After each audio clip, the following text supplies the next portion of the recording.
एकीकडे संतोष देशमुख हत्या प्रकरणावरनं मंत्री धनंजय मुंडे यांच्यावर दबाव निर्माण होत असतानाच दुसरीकडे भाजपच्या नेत्यांनाही आता बीडचं वावडं असल्याचं दिसून येत आहे। चंद्रपूरचा बीड होऊ द्यायचा नाही असं माजी मंत्री आणि भाजपचे आमदार सुधीर मुनगंटीवारांनी म्हटल्याचा दावा काँग्रेसचे नेते विजय वडेट्टीवारांनी केलाय। सगळ्या ठिकाणी त्या बीडचं उदाहरण दिलं जातं महाराष्ट्रात। का आमच्या जिल्ह्याला बीड करायचं आहे का? पूर्वी बिहार बनायचे, आता बीड करायचं आहे का? कालच DPTCच्या मीटिंगमध्ये चंद्रपूरला सुधीर भाऊंनी म्हटलं आपल्या जिल्ह्याला बीड करायचं नाही बरं, मीटिंगमध्ये बोलले। म्हणजे भाजपच्या नेत्यांना सुद्धा बीड किती भयावह आहे हे त्यांच्या वक्तव्यातून दिसते आहे। दरम्यान या मुद्द्यावरती सुधीर मुनगंटीवारांची ही प्रतिक्रिया साम टीव्हीकडे आली आहे। काय म्हणालेत मुनगंटीवार पाहूया।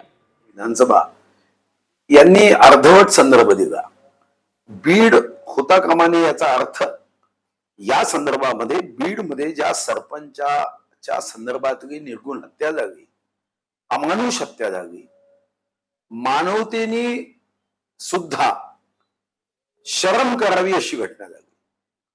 आणि यासाठी पोलीस विभागाची जी तरतूद आहे, या विभागामध्ये सॉफ्टवेअर असतील, गाड्या असतील, पोलिसांच्या रिक्त जागा असतील आणि या संदर्भामध्ये एक चांगला ऍक्शन प्लॅन तयार केला गेला पाहिजे।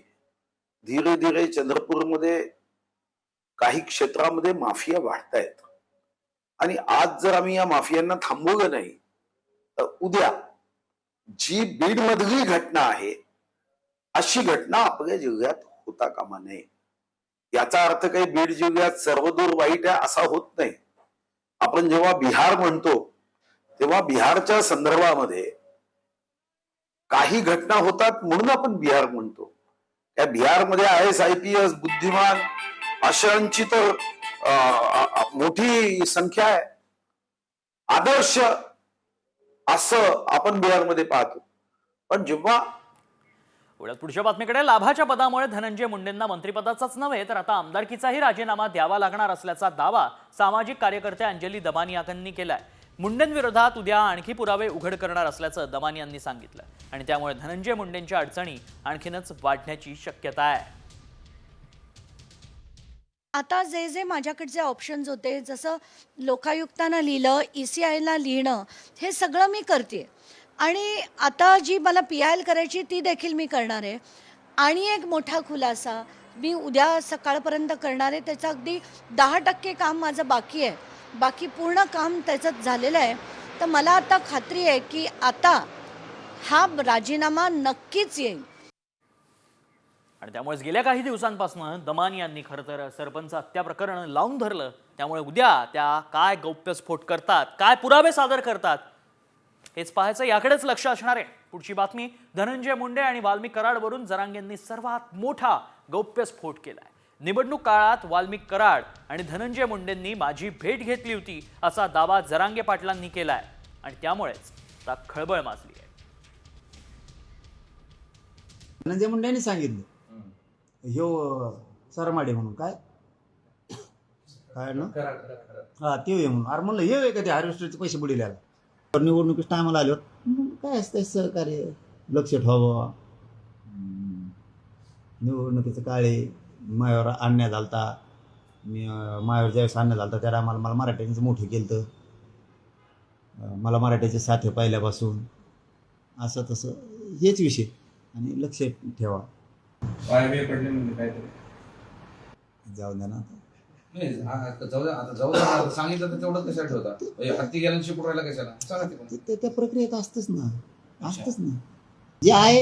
आता ती प्रक्रियाच आहे त्या टायमाची, काय करू त्याला मी तरी। सरपंच देशमुख प्रकरणातील फरार आरोपी कृष्णा आंधळेनं पुरावे नष्ट केले तर प्रशासन जबाबदार असेल। विष्णू चाटेचाही मोबाईल अद्याप सापडलेला नाही आणि त्यामध्ये देखील पुरावे असण्याची शक्यता आहे। त्यामुळे या प्रकरणाची गंभीर दखल मुख्यमंत्र्यांनी घ्यावी अशी विनंती धनंजय देशमुखांनी केली आहे। जर या आरोपीकडं त्यांनी जे काही पुरावे नष्ट केलेले आहेत आणि दुसरी गोष्ट विष्णू चाटे यांचा मोबाईल पण त्यांनी लपवलेला आहे, त्यांच्यावर फक्त पुरावा नष्ट केलेला गुन्हा दाखल करून आमचा काही उपयोग होणार नाही. त्याच्यातले गुन्हे बाहेर आले पाहिजे. याच्यात जर कुठं कच्चा दुवा आमच्या प्रकरणामध्ये राहिला तर याची सर्वस्वी जिम्मेदार हे प्रशासन राहील, ही यंत्रणा राहील आणि याची जिम्मेदारी ही मुख्यमंत्री साहेबांनी घ्यायला पाहिजे.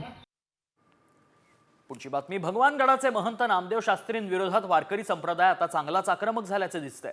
नामदेव शास्त्रींनी माफी मागावी, अन्यथा राज्यभर आंदोलन छेडणार असल्याचा इशारा राष्ट्रवादी आध्यात्मिक वारकरी आघाडीनं दिलाय. सरपंच देशमुख हत्या प्रकरणी नामदेव शास्त्रींनी मंत्री धनंजय मुंडेंची पाठराखण केली होती. यानंतर वारकरी संप्रदायानं आक्रमक भूमिका घेतली आहे.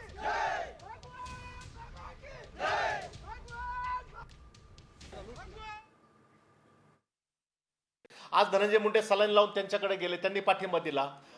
उद्या जर तुमच्या पत्रकारांनी त्यांना प्रश्न, उद्या वाल्मिक करार जर आला तर त्याला पाठिंबा देणार का? उत्तर नाही देऊ शकले. ते काय म्हणतात, ते नेते नाही आहेत. हा कसला भेदभाव झाला संतांपुढे? संतांपुढे सगळेच सारखे पाहिजेत ना. तर हे आणि असे अनेक प्रश्न आहेत. आपल्याला काय विनंती आहे की आपण याला जास्तीत जास्त प्रसिद्धी द्यावी. आणि जर शास्त्रीजींनी 8 दिवसाच्या आत माफी नाही मागितली तर आमची राष्ट्रवादी आध्यात्मिक व वारकरी आघाडी 8 दिवस वाट पाहणार व राज्यभर त्यांच्या विरुद्ध आंदोलन आम्ही चालू करणार आहोत. वारकरी संप्रदायाच्या या आक्रमक भूमिकेनंतर आता शास्त्री काय भूमिका घेणार हे पाहणं महत्त्वाचं असेल. पुढची बातमी. मुख्यमंत्री फडणवीस अजूनही वर्षा बंगल्यावर राहायला गेलेले नाहीत आणि यावरूनच ठाकरे गटाचे खासदार संजय राऊतांनी शिंदेंवर निशाणा साधलाय. फडणवीसांना वर्षावर राहायला ते का जात नाही त्याचं उत्तर शिंदेंनीच द्यावं, असा सवाल राऊतांनी उपस्थित केला. तर उद्धव ठाकरे हेच काळ्या जादूचे बादशाह आहेत असा टोला रामदास कदमांनी लगावलाय.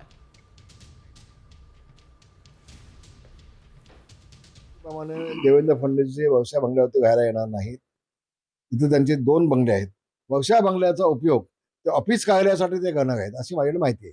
जणू काय एकनाथ शिंदे यांनी काहीतरी काळी जादू केली आणि म्हणून ते येत नाहीत देवेंद्र फडणवीस, अशा या पद्धतीच्या बातम्या हे संजय राऊत साहेब देत आहेत. माझ्या माहितीप्रमाणे एकनाथ शिंदे त्यांच्या भाषणामध्ये जाहीरपणे बोललेत की ज्या वेळेला वर्षा बंगला उद्धव ठाकरे यांनी सोडला त्यावेळेला एक टोपलीभर लिंबू मिळाले वर्षा बंगल्यावरती, टोपलीभर लिंबू.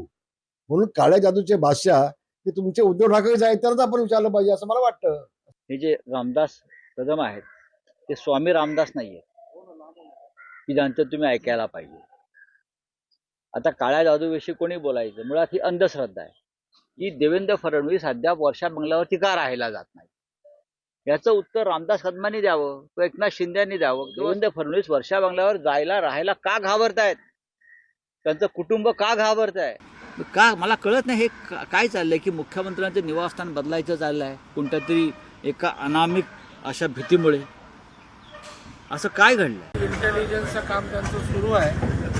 आता मला माहीत नाही त्यांना कुठला माहिती मिळाली, परंतु असेल तर त्याच्यामध्ये काय आहे?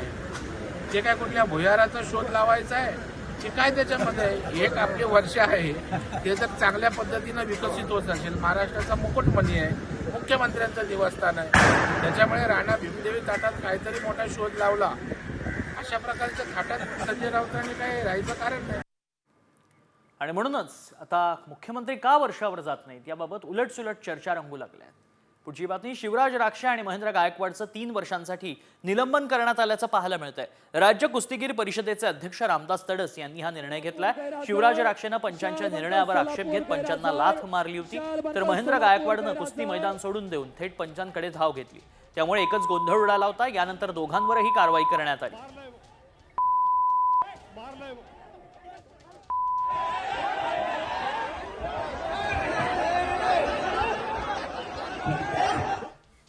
त्यामुळे महाराष्ट्र केसरी स्पर्धेचा वाद आता चांगलाच पेटल्याचं पाहायला मिळतं. आणि अशातच शिवराजनं पंचांना खरं तर गोळ्या घातल्या पाहिजेत. डबल महाराष्ट्र केसरी चंद्रहार पाटील यांनी हे विधान केलंय. माझ्यासोबतही वादग्रस्त निर्णय झाला होता असं चंद्रहार पाटील यावेळी म्हणाले. मी तेव्हा आत्महत्येच्या विचारात होतो असं चंद्रहार म्हणाले. शिवराजने खरं असल्या आज त्याच्यावर जो अन्याय झालाय त्या पंचाला गोळ्या घातल्या पाहिजेत असं माझं स्पष्ट मत आहे. कारण हाच प्रकार 2009 साली माझ्याबरोबर बाबतीत घडलेला होता. त्यावेळी 2009 साली मी आत्महत्येचा विचार केलेला होता की आपल्यावर अन्याय झाला आणि आपण आता ही कुणापाशी मागण म्हणून दुसऱ्या तिसऱ्या दिवशी मी आत्महत्येच्या विचारापर्यंत पोहोचलेलो होतो. पण आज शिवराजनं असा विचार न करता ज्याच्यामुळे आत्महत्या करायला लागणार आहे आपल्याला त्या व्यक्तीला शिक्षा झाली पाहिजे. अशा पद्धतीने जर विचार केला तर येणाऱ्या काळामध्ये होणाऱ्या घटना सगळ्या थांबतील अन्यायाच्या. ही कारवाई एकतर्फी पंचांवरही झालीच पाहिजे, ती करावी. शिवराज राक्षेनं आक्रमक भूमिका मांडली आहे. मला रिप्लाय व्हिडिओ दाखवला गेला नाही. अपील केल्यावर पंचांनी देखील शिवेगाळ केली. आता असं शिवराज राक्षेनं आपल्या भूमिकेत म्हटलंय. प्रत्येकाला त्यांनी कारवाई केलेली. पंचांनी त्यांचं जो निर्णय आहे त्यांनी मीडियातर्फे सांगितलेलं आहे की पंचांकडून चूक झालेली आहे. पंचांनी आधी डिक्लेअर तिथं करायचं होतं व्हिडिओ दाखवून की बाबा व्हिडिओ बघून मग कुस्तीचा निर्णय घ्यायचा होता. तुम्ही आधीच निर्णय दिला आणि नंतर तुम्ही चूक दाखवताय. माझं एवढंच मत आहे की तुम्ही जशी माझ्यावर निलंबनाची कारवाई केलीत ना तशीच पंचांवर पण काहीतरी आक्षेप तुम्ही घेतला पाहिजे. कुस्तीच्या स्पर्धेत मारहाण योग्य नाही अशा शब्दात उपमुख्यमंत्री अजित पवारांनी पैलवानांना सुनावलंय. न्याय मागताना संयम बाळगणं आवश्यक असल्याचा सल्ला अजित पवारांनी दिला. काल अजित पवारांसमोरच महाराष्ट्र केसरी कुस्ती स्पर्धेत वाद रंगला होता.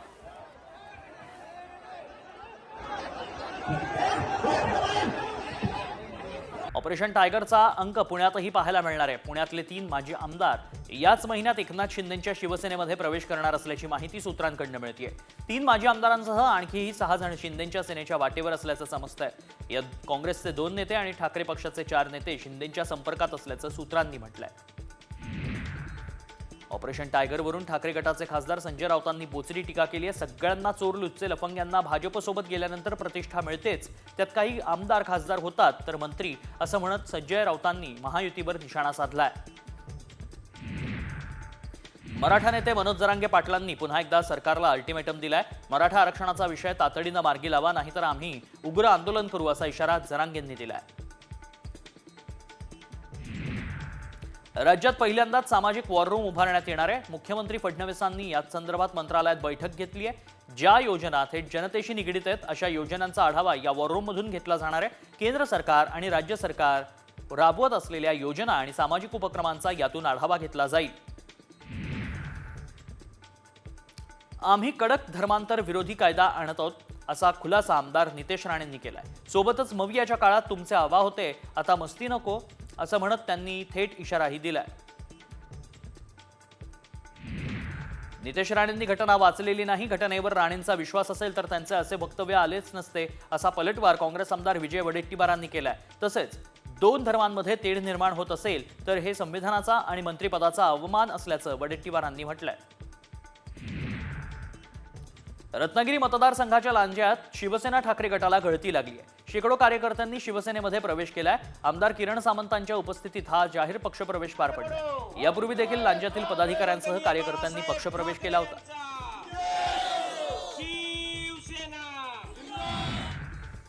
महत्वाची बातमी, राजकीय वर्तुळातूनच खासदार नारायण राणेंनी ठाकरे गटाचे खासदार संजय राऊतांवरती टीका केली आहे. एका खोलीत बसून टीका करणं एवढंच संजय राऊतांचं काम आहे.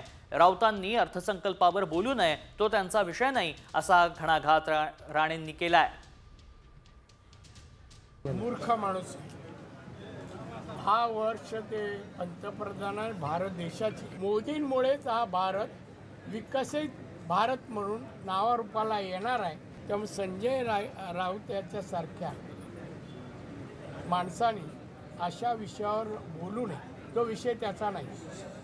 टीका करावी, निंदा नालस्ती करावी, बदनाम करावं, या पलीकडे त्याला काय बोलता येत नाही. त्याने बोलू नये. पुढच्या महत्त्वाच्या बातम्यांचा आढावा सुपरफास्ट. सांगलीच्या वाळवा तालुक्यातील बहे ग्रामपंचायतीनं ईव्हीएम ऐवजी मतपत्रिकेवर निवडणुका घेण्याचा ठराव केलाय. ठरावाचं पत्र इस्लामपूरच्या तहसीलदारांकडे देण्यात आलंय. यापुढे मराठी भाषेचा अनादर करणाऱ्यांची दादागिरी चालणार नाही असा इशाराच मराठी भाषा मंत्री उदय सामंतांनी दिलाय. सामंत लवकरच याच संदर्भात राज्यातल्या सर्व पोलीस अधीक्षकांची बैठक घेणार आहेत. यात मराठी भाषेच्या समर्थनासाठी तसंच मराठी माणसांवर होणाऱ्या अन्यायाबाबत ठोस पावलं उचलली जातील. एसटी आता लवकरच प्रीमियम बस सेवा सुरू करणार आहे. कर्नाटकद्वारे ऐरावत, अंबारी, राजहंस या प्रीमियम बस चालवल्या जातात. परिवहन मंत्री प्रताप सरनाईक यांनी या बसची पाहणी केली. सुरक्षित आणि वेळेवर सेवा ही प्रीमियम बसची खासियत आहे.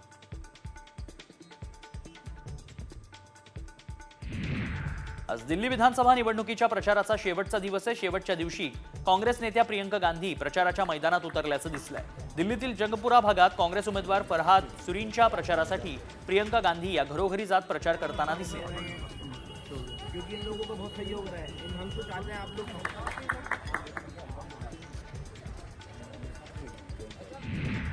महाराष्ट्र विधानसभा निवडणुकीचा मुद्दा लोकसभेमध्ये पाहायला मिळाला।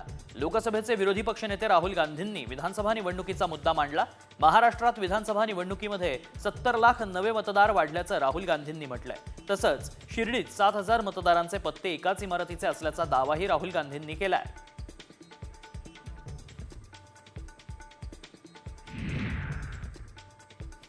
तुम्ही भात खाता का? पनीर खाता का?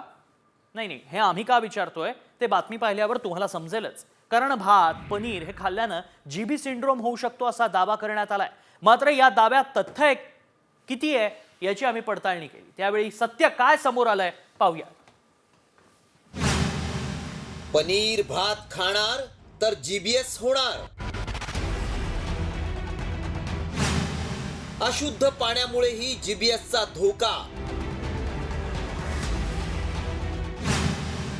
व्हायरल मेसेज मागचं सत्य काय?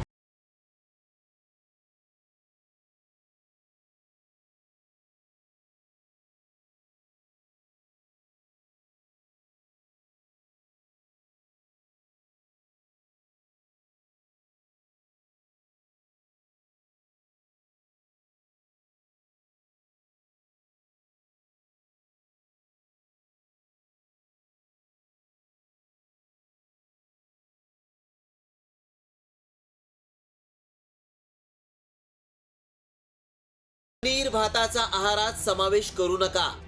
जीबीएस विषाणूचा संसर्ग होतो। दूषित किंवा कमी शिजवलेलं मांस, पाश्चर न केलेले दुग्धजन्य पदार्थ किंवा अशुद्ध पाण्याच्या सेवनानं या जीवाणूची लागण होते।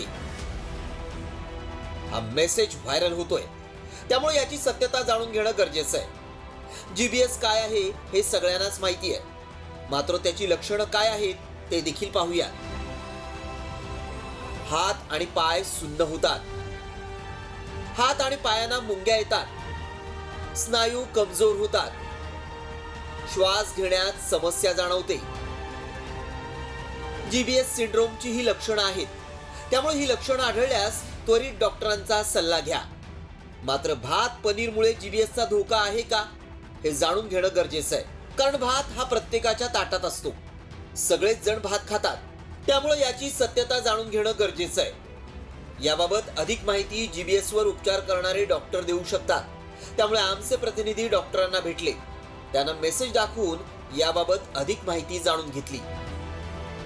खरं बघितलं तर पनीर असेल, तांदूळ असेल किंवा चीज असेल, हे जर ताजं अन्न असेल, स्वच्छ असेल, तर त्यामुळं जीबीएस पसरण्याचा धोका आहे या मेसेजमध्ये मला तरी काही तथ्य वाटत नाही किंवा त्याला कुठलाही वैज्ञानिक आधार नाही आहे। कुठलंही अन्न किंवा पाणी असेल आणि मग ते जर दूषित असेल तर त्यामुळेच हा आजार पसरू शकतो। त्यामुळे आमच्या पडताळणीत काय सत्य समोर आलं पाहूया। तांदूळ आणि पनीर या पदार्थांमध्ये जास्त बॅक्टेरिया असतात यात तथ्य नाही। खाद्यपदार्थ शिळा होत गेला की त्यात बॅक्टेरिया वाढतात। भात पनीर ताजं असेल तर खाण्यात काहीच हरकत नाही। नॉनव्हेज पदार्थ शिळा किंवा पूर्ण न शिजवलेला खाऊ नये। दूषित पाणी पिऊ नये। पाणी उकळूनच प्यावं।